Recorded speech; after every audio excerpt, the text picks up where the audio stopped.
आसतु आज देखा माँ खुदुरकुणी केमिति रंग बेरंग रंगरे सजे हेलेनी। अल्प दिन रहिला माँ खुदुरकुणी ओषा। आम गाँ गहली झील मैंने ओषा को बड़ उत्सव बड़ आनंद पालन करती। देखंतु मूर्तिकार माने केमिति भिन्न भिन्न रंगरे सजेई नुआ रूपर रंग दौरान केते सुंदर मूर्ति लगुच। अल्प दिन रहा माँ को ओषा आहरी बड़ बड़ मूर्ति खड़ी रंग दिखाई रही यह कार्य भी चलुची। देखंतु केते भिन्न भिन्न रंगर शाढ़ी सहित माँ केते सुंदर देखा जाउछंती। मात्र अल्प दिन अपेक्षा आसंता 22 तारिख रविवार दिन माँ को ओषा आरंभ होउची। केतेक मूर्ति मध्य काम सरीगलानी। देखंतु केते सुंदर सुंदर मूर्ति।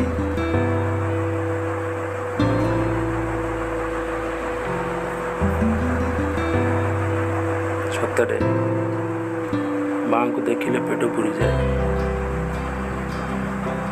माँ को ओषा हुए। माँ एक मास धरी गाँव में आनंद झील माने ओषा करिवे। सकाळ उठी फूल तोड़े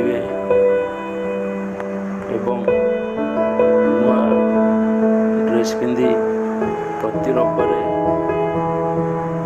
सजई झील मैंने माँ को ओषा को बड़ आनंद पालिबे। ये हूँ आम गाँव में निआरा रंगरे खुदुरकुणी ओषा करा जाए। वर्तमान तो प्रस्तुति चली मु आपणकर खुदुरकुणी ओषार किछि वीडियो शेयर करिबि। आपण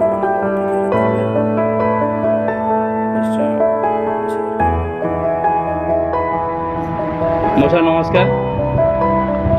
आपन ना कौन टिके जोर पाटर कौन? गुणमणि रणा। आज्ञा आपण केते दिन हेलानी काम कलेनी? खुदुरकुणी काम हो चित्रकला केते वर्ष हेलानी कलेनी? 12 वर्ष जेतेबेले आपन हेतिला आपन तयारी कलेनी। अच्छा अच्छा। आ केते दिन रहिला हम खुदुरकुणी ओषा? अच्छा अच्छा। 22 तारिख रु आरंभ होची खुदुरकुणी ओषा। ताला काम आपनकर जोरसोर आगे गलानी। अच्छा अच्छा। प्राय सरबिया उपरे। अच्छा अच्छा। ये जो बड़ ठाकुर ये जो ठाकुर सब बनेचंती यार मूल्य प्राय केते टंका रहउची? आज्ञा आज्ञा आज्ञा आज्ञा। आपण माने देखुचंती ये जो बड़ बड़ मूर्ति सब बना हैची यार मूल्य मात्र 1000 टंका रखा हैची। देखंतु केते सुंदर सुंदर मूर्ति सब बना हैची। भाई तम ना कौन? कपिल देव राणा। अच्छा अच्छा।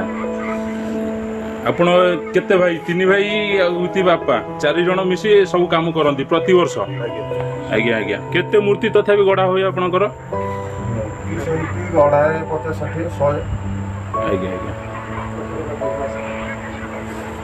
केते दिन लागे आपन को ए मूर्ति गढ़िया पई?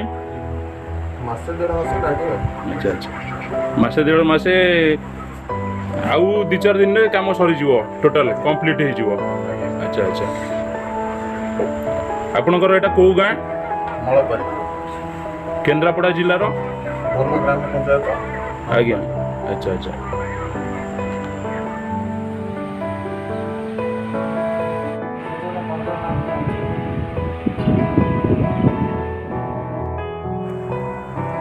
आपण माने देखुचंती माँ को मूर्ति रंग दबारे व्यस्त अछंती मूर्तिकार कपिल देव रणा। केमिति लागुची आपण माने तो देखुचंती। मो वीडियो आपनको केमिति लागिला ଆପଣ ନିଶ୍ଚୟ କମେଣ୍ଟ ମାଧ୍ୟମରେ ଜଣାଇବେ। ଏବଂ ମୋ ଚ୍ୟାନେଲକୁ ଲାଇକ୍ ସବସ୍କ୍ରାଇବ୍ ସେୟାର ମଧ୍ୟ କରିବେ। ମୁଁ ଦିନେଶ ବାରିକ ଆପଣଙ୍କୁ ଏତିକି କହିକି ରହୁଛି। ନମସ୍କାର।